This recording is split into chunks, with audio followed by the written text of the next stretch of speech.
fala, nós estamos aqui em mais uma terça nobre. Eu peguei uma frase da internet que é blog de mensagens do dia, que versa o seguinte: respeita a vida em qualquer aspecto em que se apresente. A vida transcorrerá para ti conforme a desenvolvas. Diante de qualquer dificuldade, insiste com amor e aguarda os resultados, sem aflição.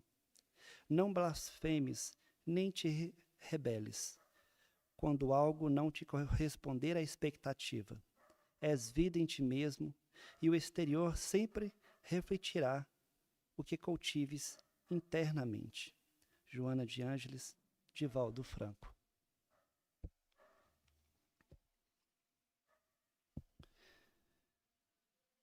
Deus, criaste estrelas no céu e também dentro de mim.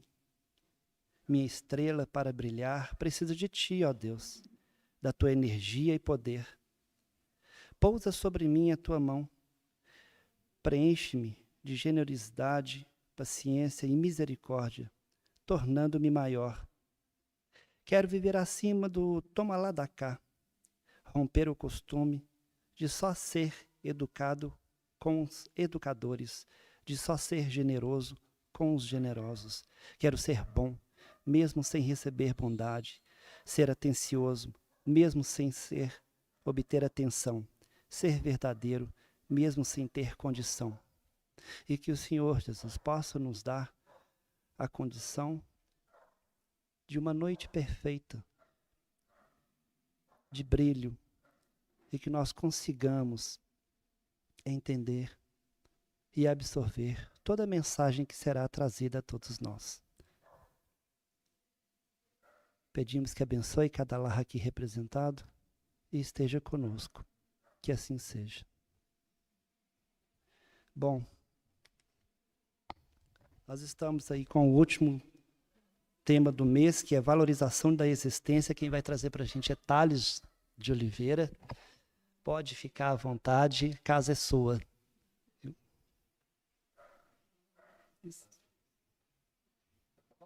Tudo bem? Fique à vontade.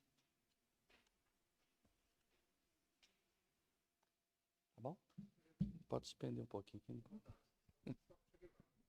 Só puxar assim. Acho que assim tá bom. Vocês estão me ouvindo aí? Então tá bom. Então boa noite, né? Quase que eu não chego, né, mestre? Mas deu tudo certo, né? Então a gente agradece ao nosso mestre Jesus, a Deus nosso Pai, Criador, aos bons espíritos que trabalham aqui nessa casa, junto aos encarnados, nas diversas tarefas, né, que aqui existem, e que nós possamos, nos dois planos aqui da existência, nós que estamos encarnados e aqueles que estão nesse momento sintonizados com essa tarefa, no outro plano, né, da existência, sejam os guias, os mentores, os tarefeiros da casa, sejam aqueles espíritos necessitados de assistência, de acolhimento, de instrução, de esclarecimento, que todos nós estejamos irmanados na mesma energia amorosa que nos une a Deus, que nos une ao Cristo. E que a gente possa aproveitar esses instantes para entender um pouquinho mais sobre esse tema da valorização da vida. Eu vou trazer aqui para vocês alguns dados assim, estatísticos, para nós termos uma ideia da gravidade que a humanidade passa do ponto de vista de não valorizar adequadamente a vida, né? E um dos elementos mais fáceis da gente identificar isso é o número de suicídios que ocorre no mundo todos os dias, todos os anos, ceifando vidas muitas vezes em estado assim precoce, né, da existência, nas primeiras décadas de vida, inclusive entre crianças, né, adolescentes, jovens adultos. E a gente tem que se questionar por que essa realidade ela ainda existe no nosso orbe terrestre, né? Porque vocês hão de convir que em mundos de regeneração, em mundos felizes, ninguém quer suicidar, né? Então, se as pessoas ainda suicidam aqui, e calcula-se que entre 700 e 900 mil, dependendo das fontes consultadas, 700 a 900 mil pessoas suicidam todos os anos. Então, vocês imaginam que é um número bem considerável, né? Aqui no Brasil, algumas estatísticas dizem que a cada 45 minutos, uma pessoa a cada 45 minutos suicida. E que esse número tem aumentado aqui nas Américas, né? E muito na faixa aí dos 25 a 45 anos, embora pessoas mais jovens também suicidem. As mulheres tentam mais vezes que os homens, mas parece que os homens são mais eficientes que as mulheres, né? Para cada suicídio que acontece, existe às vezes 20 suicídios mal sucedidos. Isso é até uma coisa boa, né? Se desse tudo certo, ia ser 20 vezes mais suicídios letais, né? Assim, tentativas letais, chegando ao objetivo que é se matar. Mas essas estatísticas são frias, né? Quando a gente fala de números, a gente vê um monte de numerozinhos ali e não, às vezes não pensa, não sente que por detrás de cada número ali, de cada um, existe uma pessoa, existe um ser humano. Se a gente pensasse que isso aconteceu, ou poderia acontecer, com alguém próximo a nós, um filho, um irmão, um pai, uma mãe, um amigo, aí acho que a gente perceberia que aquilo não é um mero número, né? E eu tenho certeza que a grande maioria, não vou dizer todos não, mas a grande maioria de vocês deve ter conhecido alguém que suicidou. Ou se não conheceu diretamente, alguém próximo de você que perdeu alguém que suicidou. Alguma história já chegou para vocês. Então, não é algo distante de nós. Não vou perguntar, mas talvez pode ser que em algum de vocês, em algum momento da vida, tenha pelo menos pensado na hipótese de abandonar a existência, de desistir da luta aqui na Terra. Em alguma circunstância mais difícil, em algum momento mais complicado da vida, em que as energias pareciam faltar, o desânimo se abateu, e às vezes passou esse pensamento com maior ou menor intensidade.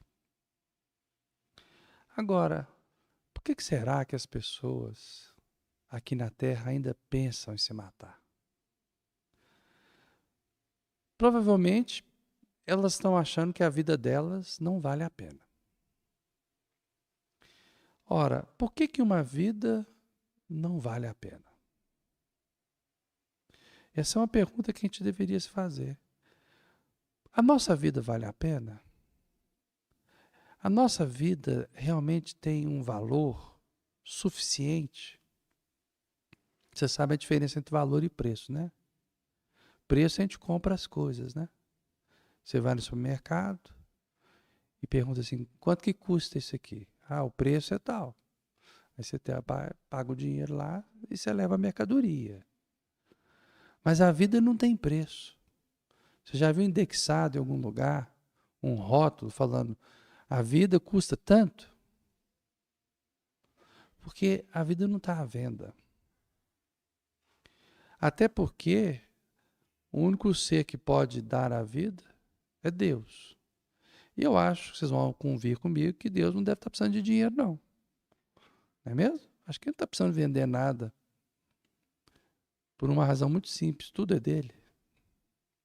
Ele é a fonte de tudo. Ele vai vender para quê? Ele vai vender para si mesmo? Já é dele. Ele dá a vida e ele a tira. Ele cria tudo que existe. Então, vida não tem preço, gente. Se você está achando que vida tem preço, você, por exemplo, faz um sequestro e aí você vai e coloca um preço para o resgate. Aí as pessoas acreditam realmente que aquele é o preço da vida, né? Aí eu paguei um preço e eu resgatei tal pessoa. Não, isso é uma ideia completamente distorcida. Não existe dinheiro no mundo que consegue pagar uma vida. Nem se a gente juntasse todo o dinheiro do mundo. Porque a vida não tem preço. Agora, pode ser que você não tenha o dinheiro para o resgate. Porque a pessoa que fez o sequestro, ela está com uma ideia completamente distorcida do que é a vida. Porque ninguém tem o direito, primeiro, de sequestrar ninguém, nem de matar ninguém, e nem de cobrar pela vida de ninguém. Você pode cobrar por bens materiais, por objetos. Ninguém cobra pela vida. Então, para você ver como é que é o grau de loucura nosso, como é que nós estamos, acho que num sanatório, num hospício, né? Cheio de louco, as pessoas acham que podem comprar umas às outras. Existe mercado, né, de pessoas. Mercado negro, claro, né? Que vende pessoas. Mas é óbvio, até um tempo atrás, 200 anos atrás, a gente tinha escravos. A gente oficialmente vendia pessoas, separava famílias. Então, assim, a percepção do homem, os valores, aí nós vamos entrar agora no conceito de valor, né? Os valores humanos ainda estão muito distantes da verdade, estão muito distantes da consciência do amor. Porque a vida é a maior manifestação do amor divino. É a maior expressão do amor de Deus. Então não tem como comprar amor, não tem como comprar vida. Essa história toda é para dizer que a vida é de um valor inestimável. A vida é o bem supremo do universo. Porque é vivendo que nós temos acesso a tudo, absolutamente tudo o que existe nesse universo.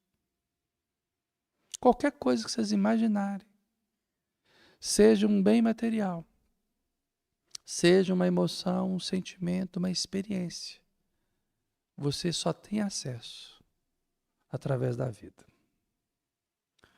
O outro grande equívoco que nós temos, como sociedade, eu não estou falando individualmente aqui as pessoas, os espíritas, não necessariamente, embora às vezes os espíritos também esqueçam disso, é que a vida, ela é, pela maioria das pessoas, considerada sob o ponto de vista material. Não é mesmo? Então a gente, às vezes, esquece que nós somos espíritos e que os espíritos são imortais. Os espíritos são eternos. Os espíritos são indestrutíveis. Então a vida que existe em nós, ela é indestrutível. Agora, quando nós mergulhamos na experiência da carne, né? Quando a nossa alma se reencarna, obviamente, ela precisa de um veículo material, orgânico. E esse veículo orgânico tem vitalidade, tem células, né? E ele tem uma vida orgânica, uma vida animal, uma vida material, se assim podemos nos expressar. Esta vida, ela pode, obviamente, ser destruída. E ela é destruída todos os dias, seja de forma natural, seja de forma violenta, inclusive da autoviolência, que é o suicídio, ou da violência, por exemplo, que praticamos através do aborto. Então, quando eu vejo discussões, inclusive no âmbito político, no âmbito filosófico, né, das pessoas querendo saber se tem o direito ou não de praticar, por exemplo, aborto, praticar eutanásia, eu me pergunto, será que realmente as pessoas estão entendendo o que é a vida? Será que as pessoas estão entendendo o que é o ser humano? O que é o Espírito Divino que há em cada um de nós? Será que realmente essas pessoas conseguiram compreender isso? Ou estão ainda na superfície, no pensamento raso, na racionalidade restrita da materialidade? Porque eu não sei se vocês se recordam, os espíritos, né, que orientaram Kardec, disseram que o maior problema nosso, né, além do egoísmo e do orgulho, era a visão materialista da vida. Porque o materialismo, ele tira de nós a possibilidade de nós entendermos os reais valores da vida e de tudo aquilo que ela pode manifestar. O ser materialista, eu não estou dizendo aqui o ser ateu, porque o materialismo ainda é pior do que o ateísmo. É aquele que acredita que existe tão somente a matéria e nada mais do que a matéria. Quanto mais o nosso pensamento está próximo dessa crença material, quanto mais nós vemos as coisas do ponto de vista material, e aqui eu estou dizendo, ver a si mesmo, ver o outro, ver o mundo. Quanto mais materialista é a nossa visão, é mais fácil nós criarmos essa ilusão do que a vida é, do que o mundo é. E nos distanciamos do que realmente a vida é e o que nós somos. E isso aí, dependendo de em que ponto nós estamos dessa trajetória, que não necessariamente é uma linha, mas ela é uma espiral evolutiva, dependendo de onde nós estamos situados, nós vamos ficar mais ou menos vulneráveis por essas mesmas ilusões, por essas distorções da percepção da realidade, a sofrermos, por exemplo, a tentação de tirarmos a vida, seja nossa, seja de alguém. Compreendem isso? Então, se existem assassinatos, se existem abortos, se existem suicídios, é porque essas pessoas estão mais próximas, as que praticam, mais próximas de uma visão material. Porque quanto mais você tem a visão espiritual, menos ilusão você tem. E mais sentimento você tem do que realmente é a vida. E é este sentir do que é a vida que nos permite reconhecer o valor que ela tem. Então, a grande missão do Espiritismo é quebrar a ilusão humana do materialismo. É apresentar para os espíritos. é apresentar para nós, almas, o mundo espiritual como o verdadeiro mundo, como a nossa verdadeira essência. É nos tirar dessa ilusão em que nós estamos mergulhados e que todos os dias esse mundo alimenta em nós. Porque a visão materialista é alimentada todos os dias. Se vocês ligarem o celular e começar a ver qualquer mensagem no Instagram, Facebook, TikTok, qualquer coisa, ou ligar uma televisão, um rádio, a todo momento estão passando mensagens materialistas da vida. Vocês já perceberam isso? Não se fala do espírito. Não se fala da imortalidade. Não se fala dos valores da vida. Nós falamos o carro que lançou, o terreno que está sendo vendido, a roupa da moda. Não é isso? E assim sucessivamente. Nós somos bombardeados todo o tempo. Você precisa comprar, você é aquilo que você tem. Você é a matéria. Para você ser feliz, você tem que ter as coisas. E aí nós começamos a entender aonde nasce o problema da falta de valorização da vida e do risco de você querer suicidar, abortar, assassinar e assim por diante. Nasce desse sentimento materialista, dessa percepção materialista. E aí, é óbvio que as frustrações, elas vão acontecendo, né? Porque eu não sou bom o suficiente. Por que eu não sou bom o suficiente? Porque eu não tenho as coisas. Eu não sou tão bem sucedido quanto o meu vizinho, quanto aquele que está ali do meu lado, quanto aquele ator, aquele artista lá da televisão, aquele político, quanto o meu patrão, não é mesmo? Eu não tenho tudo que ele tem. Ele tem um carro melhor, usa roupas melhores, ele vai em restaurantes mais caros, ele faz viagens mais bacanas. Então, minha vida não é tão boa assim. As pessoas pensam isso. Né? A minha esposa não é tão bonita, não é tão chique. Né?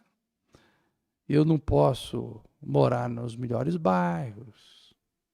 Não é assim mesmo? E aí a pessoa, a cada frustração que ela tem, a cada perda que ela sofre, do ponto de vista material, aquilo é um golpe para ela. Quanto mais materialista, mais ela sente o golpe. Mais aquele golpe penetra nela e fere, até o ponto que pode feri-la mortalmente. Compreende isso? Então, uma pessoa materialista, quando ela está lá com o dinheirinho dela e ela perde o dinheiro dela, aquilo é o fim do mundo para ela. Perdi meu dinheiro, e agora? Perdi minha casa, e agora? Bateu meu carro, que eu nem paguei o financiamento, e agora? Perdi meu emprego, e agora? Compreende isso? Tem pessoas que se suicidam porque perderam coisas. Perderam a posição, perderam o status social, a condição econômica. Ou simplesmente, também acontece, perderam pessoas. Porque também elas tratam as pessoas como posse. Olha só que perigo. É a minha esposa. Você comprou ela? Quanto que você pagou por ela? O meu filho. Em qual loja você comprou ele? Para ele ser seu.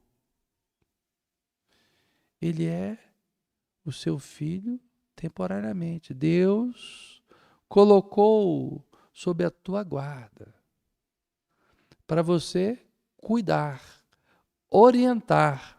Não é para você possuir. Você não pode fazer o que você quiser com ele. Porque uma hora ele vai crescer. Enquanto ele está pequenininho, você manda nele. Mas já começa a ficar na adolescência, vai ficando mais difícil, né? Aí você vai percebendo a dificuldade. Aí entra nos conflitos, porque ele começa a falar, eu sou diferente de você. Aí quando vira adulto, você fala assim, cadê meu pequenininho? Cadê meu menininho? Você vai ser o eterno menininho da mamãe. Como assim? Eterno menininho da mamãe? Ele é um espírito eterno, mas não é um eterno menininho. Então as pessoas se tratam como posse. E nós nunca fomos e nem seremos posse de ninguém. Então quando perde, né? Se um marido separa da mulher, a mulher resolve separar do marido e fica morrendo de raiva. Não. Se você não for minha, você não vai ser de mais ninguém. Ué, como assim?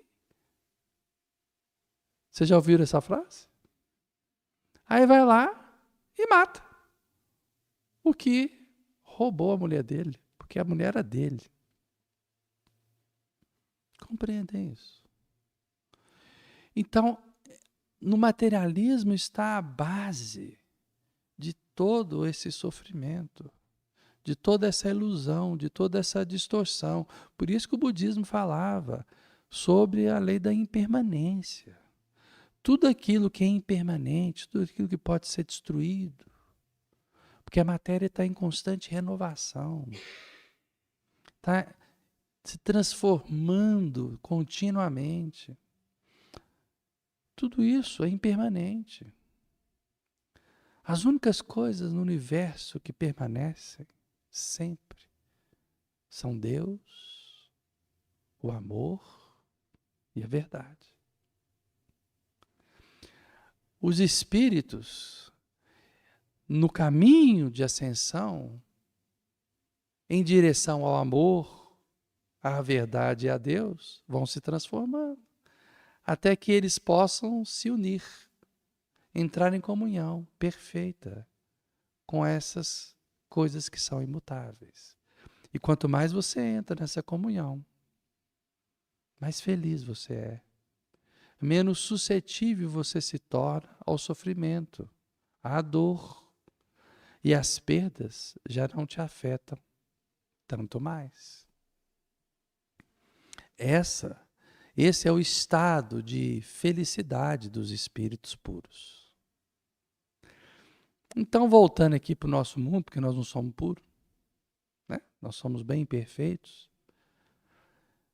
a gente vai entendendo o porquê da gente sofrer tanto.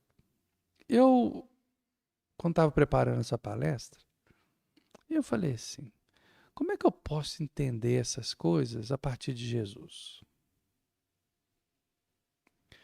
E aí eu fui ver como que foi a vida de Jesus. Tá? Porque a gente romantiza muito a vida de Jesus. Parece um paraíso a vida de Jesus, não é isso? Parece que foi uma beleza para ele. Então eu vou contar um pouquinho, algumas coisas para vocês verem se a vida dele foi fácil. Porque a gente fica reclamando que a nossa vida é difícil, né? Tá cheio de problema. Nós vamos ver se Jesus teve algum probleminha. Tá bom? Bem, para começar, quando Maria estava grávida, queriam matar Jesus. Então, ele já foi recebido, né, com um exército atrás dele. E Maria teve que fugir. Você imagina, você acha que foi uma gravidez tranquila? Você lá no final da gravidez, pegando um burrinho, né, percorrendo o deserto, fugindo, porque estão querendo matar seu filho. Muito tranquila a gravidez, né? Nós já sabemos também que o neném, desde a barriguinha da mãe, ele já sente as emoções, os sentimentos da mãe, né? Está ali em interação. Então foi muito tranquilo para Jesus, né? Ó, estão querendo te matar, tá certo? Nós estamos fugindo, né? Eu estou aqui, ó, sacudindo num burrinho, tantos dias, no sol escaldante, mas aí não terminou não. Aí ele chega lá, no dia que ele iria nascer, né? Em vez de encontrar assim, uma maternidade bacana, não é isso? um quarto bacana, então numa casa, com a parteira, uma doula, né? Quem quer ter parto natural. Não tinha onde ficar.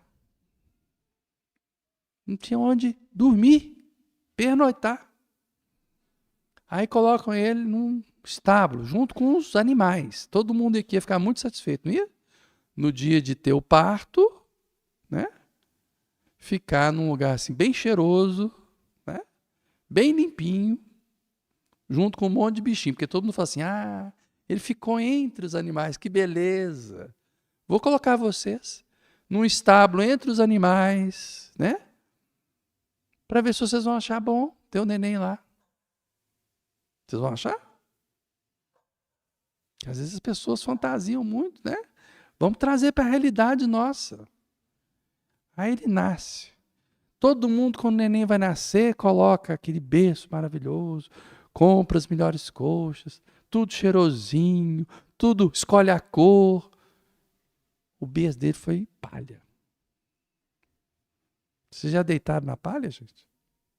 Alguém aqui já deitou na palha? Espinhando você todo. Não é confortável, não. É melhor do que deitar no chão. É melhor. Mas alguém aqui quer trocar sua cama de mola ou sua cama de seu colchão ortopédico por um bocado de palha? Então ele nasceu num berço de palha. Tem gente aqui que depois que fica sabendo que o berço era assim, era assado, que o irmão foi de um jeito e foi do outro, já fica assim, eu não fui amado, eu não fui bem recebido aqui na terra. E fica magoado, e fica ressentido. E aí começa a desenvolver transtorno emocional, psíquico, porque não foi do jeito que ele queria. Do jeito que ele achava que tinha que ser, não é assim? Não ganhou o número de presentes, né, que o outro ganhou. Né?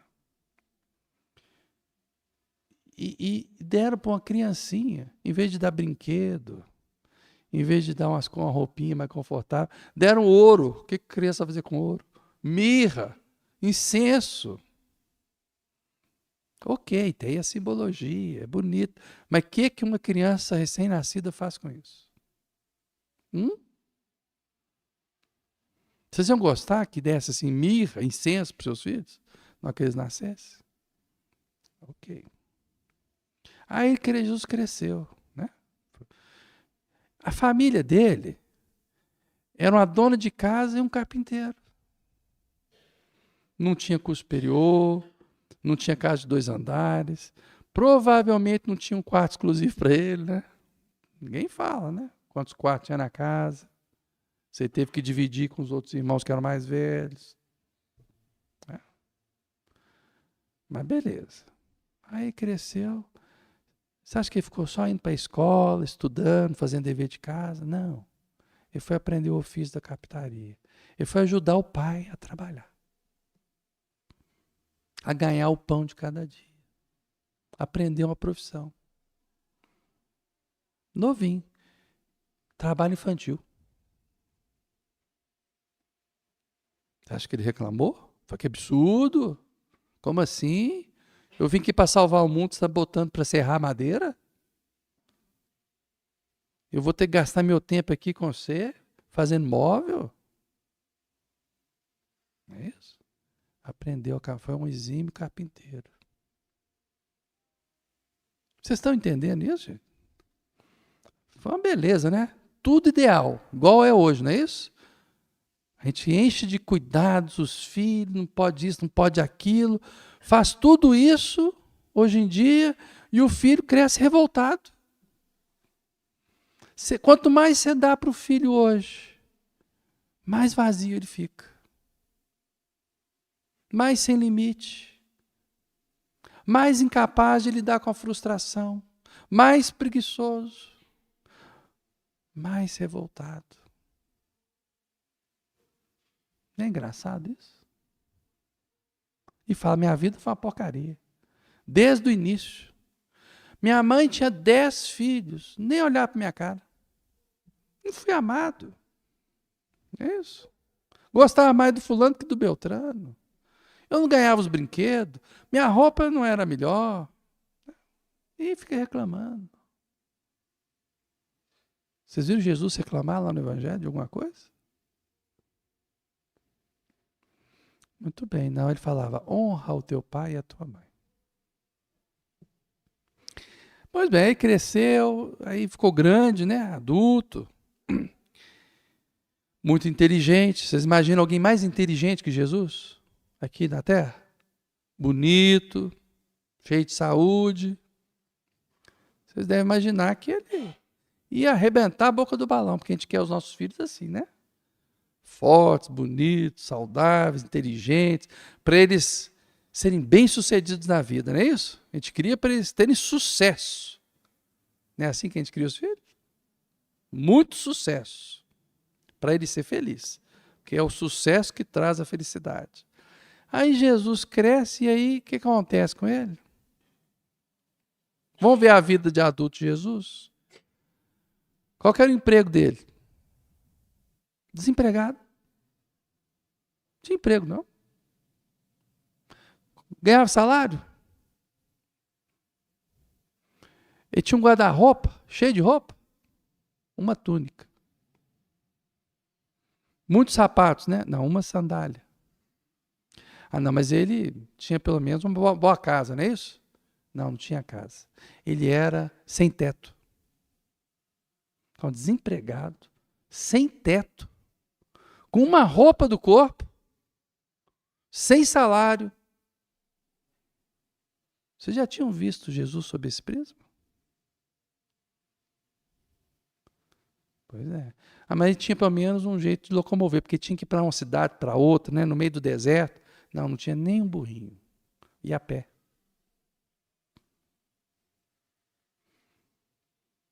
Vocês estão gostando da situação? Tinha tudo para reclamar. Não, mas ele pelo menos, ele era assim, reconhecido pela sua capacidade, né? Ele era muito inteligente. Não, ele era ridicularizado, perseguido pelos homens mais sábios da época, que queriam ver ele morto, que estava contrariando os interesses. Ok, mas mesmo assim ele não ligou para nada disso e ele começou a espalhar as verdades e ajudar as pessoas. Ele só fazia o bem, curava leprosos, curava aleijados, cegos, surdos, mudos. A turma devia, assim, ficar doida com ele, né? Não. O que aconteceu com os 10 leprosos que ele curou? Só um voltou, os outros 9, ó, nem lembraram que existia. Muitos que foram curados nem lembraram depois de Jesus. Alguns lembraram, mas muitos nem lembraram. Aí você fala, não, mas pelo menos ele tinha muitos amigos, não é isso? Ele tinha 12 grandes amigos, os apóstolos, pescadores, cobradores de impostos, não é isso? Não era a nata da sociedade, era. Mas eram amigos dele. Pois bem, desses amigos, um traiu ele, o outro negou, e os que sobraram abandonaram. Na hora que ele mais precisava. É mole a vida dele ou como é que tá aí? Eu acho que eu estou esquecendo de mais coisas. Acho que eu anotei aqui. Deixa eu ver se eu estou esquecendo de mais coisas. Vamos ver aqui. Porque são tantas coisas, né? A vida de Jesus foi uma moleza, né, gente? Ele tinha tudo. Deixa eu ver se eu esqueci mais alguma coisa aqui. Ah, a gente quando ficar adulto, a gente fala assim, não, agora eu quero casar, né? Ter filhos. Não, ele também não teve. Teve esposa, não teve filhos. Não é? Muito bem. E aí no final, depois que ele foi traído, negado, abandonado, lá na prisão ele foi tratado muito bem, né? Com muita consideração, não foi? Aí ele foi espancado, açoitado, cuspiram nele, não é isso? Colocaram, ironicamente, uma coroa de espinhos para ferir a sua fronte. Teve um julgamento justo, não teve? Com direito a advogado, com tudo, né? Apelação, não. Sem justiça nenhuma. E depois ainda recebeu de presente a morte mais infame que existia na época, a mais dolorosa, a mais lenta, a mais agonizante, e a que era para escória da escória, que era ser crucificado. E de quebra, colocaram 2 ladrões de companhia. Vocês imaginam que um espírito desse, depois de ter passado por uma vida desse jeito, deve ter saído revoltado demais, né? Falou, pai, o senhor me manda para esse mundo e me faz viver essa vida miserável. Não, lá no final, antes de partir, ele ainda fala, pai, perdoa-lhes, não sabem o que fazem. E com profundo amor, depois da ressurreição, vai buscar os mesmos que o abandonaram, traíram, negaram, para acolher e assistir cada um deles. E ainda hoje, aqueles de nós que o crucificamos, o apedrejamos, ele continua nos amando e nos acolhendo, nos amparando. Ele sabe o que é a vida. Tanto sabe que ele disse, aquele que beber da minha água jamais terá sede e terá vida eterna. Que água é essa, hein, gente? Vocês já beberam dela? Alguém aqui já bebeu da água da vida? Porque para beber dessa água, que é puro amor, é preciso que a gente beba com o espírito, não dá para beber com o corpo. É preciso que o espírito consciente, liberto das ilusões, penetre nos domínios da verdade, da luz e do amor. É somente quando a gente faz isso que as vicissitudes da vida, as dificuldades que nós temos, que perto do que Jesus passou, eu vou contar para vocês, não são nada. Nós temos a vida abençoada. Você sabe por quê? Porque a gente não tem a menor condição de viver tudo que Jesus viveu. Porque quando alguém distrata a gente um pouquinho, lá na fila do ônibus, né? A gente já fala assim, não pisa no meu carro, não. Sai para lá. Quem é você para me tratar assim? Não é assim que a gente faz? Fica com raiva, fica mal-humorado. Quando alguém dá uma má resposta, né, gente? Uma má resposta. Quando alguém não satisfaz o nosso desejo, quando alguém nos contraria, a gente fica revoltado, indignado. Realmente nós não sabemos o que é a vida. A gente está apegado a essa ilusão da matéria. E aí a gente perde uma coisinha aqui, perde uma coisinha acolá. A empregada fura a roupa da gente no ferro e a gente fala, mas como você pôde fazer isso? Essa era a camisa que eu mais gostava. Não é isso?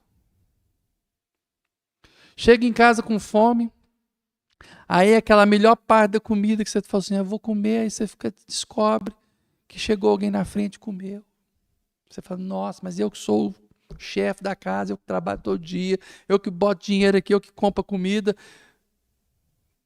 E a gente fica com raiva. Não é assim que a gente faz? Vocês fazem diferente? Então, é por isso que a gente sente tanta tristeza, tanta revolta, tanta mágoa. É por isso que existe tanto vazio dentro da nossa alma. Porque quanto mais coisa material a gente enfia para dentro da gente, mais a alma abre um buraco. Você quer deixar a alma vazia, é entupir ela de coisa material. Você quer que o seu filho fique vazio, igual um buraco negro, dá tudo que ele quer. Não deixa ele esforçar nada, não deixa ele nem saber o que é gratidão. Não deixa ele sentir nenhuma frustração, não dá nenhum limite. E ele vai ser completamente vazio. Ele vai estar no caminho certinho para o suicídio. Para a total falta de sentido da existência. Compreende isso? Então, como nós temos vivido? A nossa vida tem sentido? Nós realmente estamos vivendo ou nós estamos sobrevivendo todos os dias? Pagando conta, indo atrás do salário, comprando as coisas, não é isso? Desejando ter o tempo inteiro. É assim que nós estamos vivendo?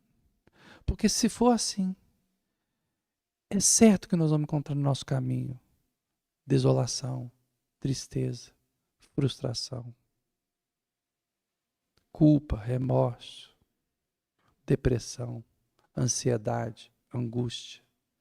E pode ser que chegue num ponto que a gente fala, minha vida não presta. A minha vida é ruim que, nossa Senhora, que eu nem sei o tanto que é ruim. Nem sei o que eu estou fazendo aqui. Olha a enconha do marido. Olha o problema do filho. Até o cachorro não para de latir. O vizinho nem se fala. O patrão queria jogar ele pela janela. E a gente vive assim. Reclamando, reclamando, reclamando. Porque dentro de nós está vazio. E é muito difícil viver com vazio da alma. Porque nós somos alma. Nós somos espírito. Se não tem nada nos preenchendo, se a verdade e o amor não estão vibrando dentro de nós, nos alimentando todos os dias, nós vamos estar sempre correndo atrás de alguma coisa para preencher o vazio. Quanto mais a gente coloca coisa material dentro da nossa vida, mais vazio nós ficamos. Não quer dizer, eu não estou dizendo aqui, que nós temos agora que viver uma vida de asceta, de pobreza, de renúncia total aos bens materiais. Não é sobre isso que eu estou falando. Eu não estou falando que a matéria é uma coisa horrorosa, que o dinheiro é uma praga, uma desgraça. Não falei nada disso. Porque tudo o que existe, todas as coisas que vocês estão enxergando aqui, ou elas foram criadas diretamente por Deus, ou nós transformamos aquilo que Deus criou como co-criadores. Se alguém faz uma casa como essa, está pegando os elementos que existem nesse orbe, na matéria física desse orbe, está transformando com a inteligência, com a criatividade, com o trabalho, com o esforço. E vira isso aqui. Então, tudo o que existe é abençoado. Não tem nada nessa terra que não seja sagrado. Então, a matéria é sagrada. O nosso corpo físico é sagrado. Tudo é sagrado. O problema é quando nós vivemos em função destas coisas. Quando nós perdemos o contato com aquilo que nós somos. Quando nós nos desconectamos com a fonte criadora da vida. E passamos a viver em função da matéria. A matéria não é um mal. Como nós nos relacionamos e utilizamos a matéria é o grande problema. Quando nós nos identificamos com a matéria e achamos que somos matéria, quanto mais esse pensamento nos domina e esse sentimento nos envolve, maior o nosso problema. E aí a vida fica vazia. Porque a vida é o Espírito, a vida é o amor, a vida é a verdade, a vida é Deus. E não se pode confundir, embora Deus esteja em tudo, inclusive na matéria, mas ele não é a matéria. Ele é a fonte criadora de tudo. Ele é a grande consciência cósmica. Ele é o amor infinito. Por isso que Jesus falou, eu sou o caminho, a verdade e a vida. Ele falou, eu sou a vida. Não era Jesus, homem, que era a vida, era Cristo que era a vida. Porque Cristo é um com o Pai. Eu e o Pai somos um. É por isso que Paulo falava, já não sou eu mais quem vivo. É Cristo que vive em mim. Quando Cristo vive em nós, aí nós entendemos e sentimos o que é a vida. Aí nós bebemos da fonte da vida eterna. Compreenderam isso? Então, falar de valorização da vida, mais do que negar a matéria em si mesma, porque ela é importante, é exaltar o espírito que existe em tudo. É preciso, então, passar agora a olhar a vida com os olhos do espírito. Os olhos do espírito não destroem a matéria, porque a matéria é essencial para a evolução do espírito. Nós não temos que nos tornar inimigos da matéria, mas nós temos que ver o Espírito de Deus que vivifica tudo. Do movimento do átomo ao movimento das galáxias. O Espírito de Deus vivifica tudo. E quem está em conexão com esta fonte consegue ver vida em tudo. Vai ver a vida até onde ninguém vê vida. Vai ver vida até no átomo, no próton. Porque ali está a base de tudo. Vai ver a vida nas plantas, nos animais, nas pedras, nos minerais. Vai ver a vida na atmosfera, vai ver a vida na luz, vai ver a vida nas sombras. Porque é preciso ter dia e noite, é preciso ter luz e sombra, para que a experiência nos leve à sabedoria e à verdade. Porque o amor permeia todas as coisas. E o dia que nós compreendemos isso, nós vamos entender por que que Deus, por que que os Cristos amam tudo e todos, até o mais miserável dos criminosos. É amado da mesma forma. Porque em tudo Deus está. Não tem como amar a um e não amar a outro. Não tem como amar uma coisa e não amar outra. É preciso que nós amemos tudo e todos. Mas até lá, porque esse é um longo exercício espiritual, é uma longa jornada espiritual de bilhões de anos, nós vamos aprendendo a amar os nossos filhos, a nossa esposa, o nosso marido, os nossos pais, os nossos irmãos, os nossos familiares, os nossos amigos, os nossos inimigos. Nós vamos aprendendo a amar os animais, tratá-los com amor, as plantas. E aí vocês vão indo de entender que nos mundos regenerados, nos mundos felizes, existe um absoluto respeito a tudo e a todos. Não precisa de regras do bem viver, não precisa de regras de etiqueta, não precisa de regras de ecologia para preservação da natureza, porque quando você tem um olhar de amor para tudo, você não destrói nada. você não agride nada, você não fere ninguém. Porque aquele que ama, simplesmente ama e está conectado a tudo. Aí todos e tudo passam a ter profundo valor. Da formiguinha que anda na terra, do verme que rasteja nas entranhas da terra, até os anjos sublimes das esferas, todos têm valor. E aí, quando o sentimento chegar, ninguém vai nem pensar em aborto, em assassinato, em suicídio, em nada disso. Até lá, vamos nos exercitando, aprendendo a nos amar, aprender a nos reconhecer como almas, como espíritos, e a cultivar, através deste olhar, desta visão espiritual, os valores imperecíveis da alma. Esse é o convite que eu faço a todos. Agradeço a paciência com que cada um aqui me ouviu, né?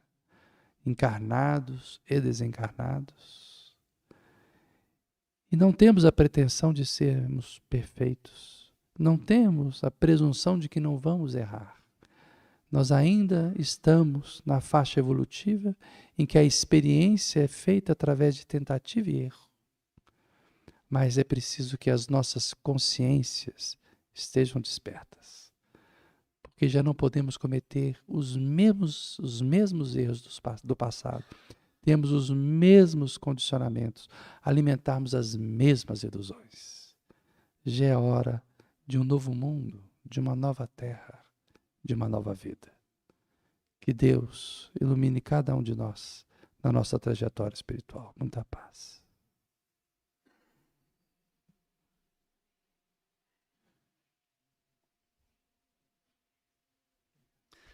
Thales, muito obrigado. A casa agradece a sua vinda, a sua presença, por todo o conteúdo que você trouxe, né? Que a gente possa sair daqui com essa reflexão, né, de valorização da nossa existência, né, e por que não dizer de outras tantas existências, né? Até porque a gente não tem e não vai encontrar por aí a lojinha de Jesus, né, que a gente vai poder comprar um pouquinho ali de humildade, um pouquinho de sabedoria, né, e comprar uma porção de amor em 12 parcelas, né? Então, que a gente consiga realmente ter essa consciência aí de valorização, né? Não só da nossa existência, mas também com o outro, né? Bom, pessoal, para o mês que vem, né, o tema do mês vai ser Caminho, Verdade e Vida, né? No dia 1º, o tema do dia vai ser Que Buscais? Quem vai estar vindo aqui vai ser Marcelo Damucena, tá? Vamos fazer a prece final para a gente encerrar aí com o pessoal do YouTube. Divino Mestre Jesus, com toda a sua bondade e misericórdia a todos nós, espiritualidade amiga e trabalhadora, agradecemos, Senhor, a nossa vinda a essa casa que nos acolhe com todo carinho e que nos dá a oportunidade, e sempre nos dá a oportunidade do conhecimento. E que nós possamos retornar aos nossos lares com todo o conteúdo que foi colocado e que a gente possa realmente valorizar a nossa existência. Esteja sempre conosco, hoje e sempre, que assim seja. Bom, pessoal,